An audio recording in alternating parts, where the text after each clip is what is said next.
Pero para sa akin, sa hinaba ng panahon na nawala yung tatay ko sa ating bayan, nakikita ko na kailangan magsusuko. Dapat ipaglaban pa rin kahit ilang taon yan. Hindi namin nauwi yung tatay kong buhay. Sana ito naman matagumpay tayo, maiuwi si Presidente Duterte. At narinig ko si Presidente Duterte, tulad ng ama ko pareho nilang sinasabi, haharap ako sa anumang kaso at paglilitis sa Pilipinas. Pero kapag sa ibang bansa, hindi ko kakayanin yon.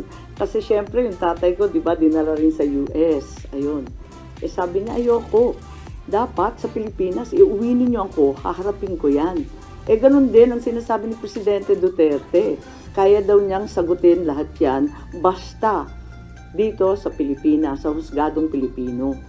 Sasagutin daw niya at papayag siya malitis.